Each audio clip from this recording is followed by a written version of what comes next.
Alors bonjour Robin, vous êtes responsable du service prévention spécialisé à la ville d'Annemasse. Vous supervisez notamment les chantiers éducatifs. Est-ce que vous pouvez nous expliquer qu'est-ce que c'est et c'est quoi leur but? Bonjour. Les chantiers éducatifs, c'est un outil dont disposent les éducateurs de prévention spécialisés. C'est une dérogation là, du ministère du Travail pour faire travailler de manière ponctuelle les personnes que l'on accompagne.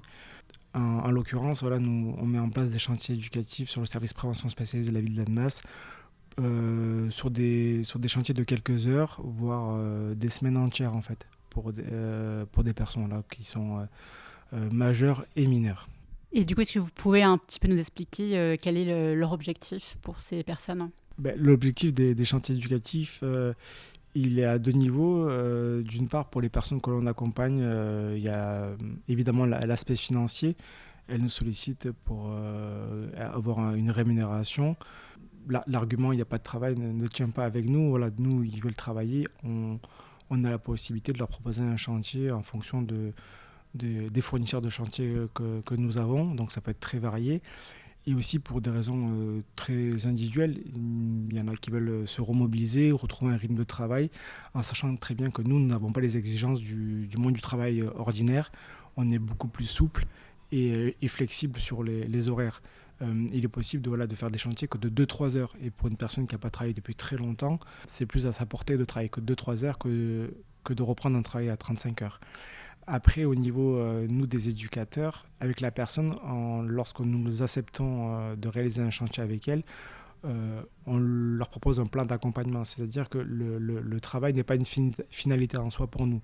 Le travail est juste un support à l'accompagnement, à créer la relation de confiance et après les accompagner vers du droit commun, c'est-à-dire réactiver des droits à l'assurance, à la sécu, réactiver des droits auprès de Pôle emploi.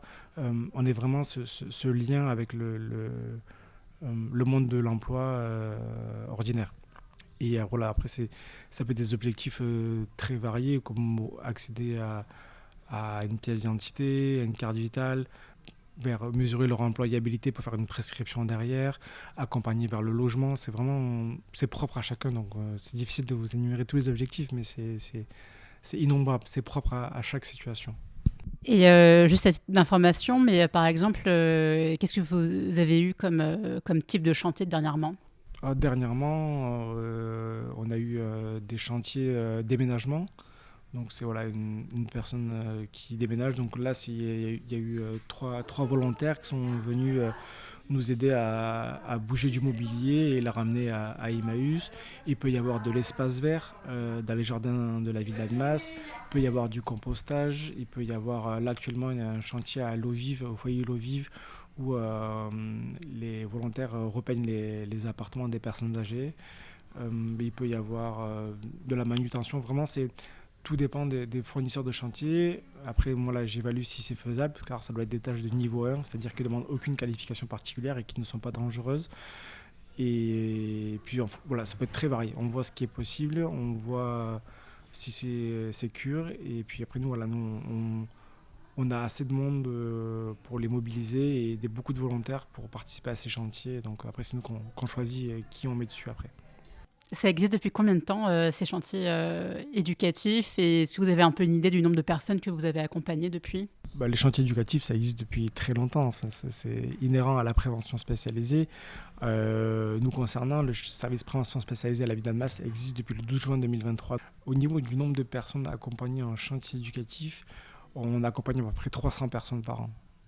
Alors, quels sont les acteurs ou les organisateurs de ces chantiers? Les acteurs pour la mise en place d'un chantier éducatif, ce sont une équipe de prévention spécialisée, parce qu'il doit y avoir un éducateur de présence sur le chantier avec les volontaires. Il faut un fournisseur de chantier. Donc nous, en l'occurrence, c'est souvent la ville d'Annemasse qui nous sollicite en direct pour nous dire est-ce que vous pouvez réaliser cette tâche dans le cadre de chantier éducatif. Et après, on travaille beaucoup avec Trait d'Union qui joue le rôle de l'employeur. C'est-à-dire que ce sont eux qui portent les contrats et qui rémunèrent les personnes que l'on accompagne.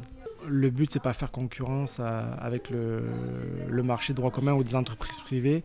Donc c'est pourquoi on réalise des tâches que pour des municipalités ou des bailleurs sociaux et sur des petites missions. Ça ne sera pas des contrats de 6 mois, c'est des contrats de 2-3 heures, voire une semaine. On ne va pas au-delà, car le but, c'est de les amener vers du droit commun derrière et pas faire concurrence déloyale. Et quels sont les moyens mis en œuvre? Enfin, j'imagine qu'ils ont du matériel de sécurité, par exemple, pour les chantiers de bâtiments. Les moyens mis en œuvre sont propres à chaque chantier, en fait. Pour du désherbage, bien sûr, les volontaires ont des gants, ont des chaussures de sécurité, en peinture également. Nous, on est vigilants à ce qu'ils ne montent pas sur les escabeaux parce qu'on n'a pas le droit. Donc ça, c'est des tâches que c'est l'éducateur qui réalise. Voilà, il y a un certain nombre de consignes de sécurité qui nous sont imposées par la loi et par l'employeur, en l'occurrence Trade Union. Puis vraiment, c'est propre à chaque chantier, quoi.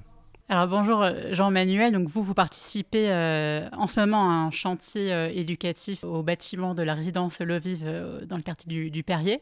C'est la première fois que vous participez à un chantier? Alors pour ma part, c'est la deuxième fois avec Robin et Marion que je travaille. Mais sur les chantiers éducatifs, oui, c'est le premier mois que je fais. C'est vraiment les premières fois où je découvre le monde du travail éducatif, de leur insertion. Puisque justement, comme Robin l'a très bien dit, voilà, c'est pour une pièce d'identité, des choses comme ça.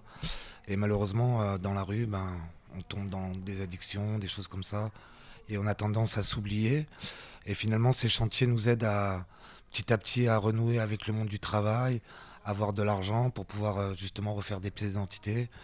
Et donc, c'est des chantiers qui sont, comme il l'a dit, très, très sécurisés. C'est des chantiers dans lesquels on apprend les uns les autres et où on est bien accompagné, en espérant que ça continue. Est-ce que, dans quel métier vous aimeriez aller après cette insertion par ces chantiers? Alors moi, pour ma part, je suis peintre à la base, donc j'aimerais vraiment retourner dans le bâtiment. Et donc ces chantiers me permettent à moi de voir à quel niveau j'en suis physiquement, mentalement, voilà, pour voir réévaluer mes capacités de travail après quelques années d'errance dans la rue. Et cela me permettra de pouvoir continuer après avec des agences d'intérim ou pourquoi pas via Trade Union et continuer sur des missions plus longues de 4 mois, 24 mois pour pouvoir après accéder à un logement. Alors, et vous, est-ce que c'est la première fois que vous participez à un chantier éducatif? Oui, c'est la première fois que je participe à un chantier éducatif. Et qu'est-ce qui vous a motivé à y participer? C'est parce que, en fait, l'année dernière, j'ai raté. En fait, cette année, j'ai raté une année de BTS. Donc, je faisais rien et ça m'a donné envie de faire un petit travail, quoi. Et qu'est-ce que ça vous apporte d'y participer? Ça m'apporte plusieurs choses. Déjà, de une, de pas traîner dehors. De deux, un peu d'argent. C'est un ami du quartier qui m'en a parlé. Il me l'a bien présenté. Je suis venu me présenter et me voilà, hein. Et plus tard, qu'est-ce que vous aimeriez faire comme métier? Je sais pas exactement, moi j'aimerais tout faire. Merci.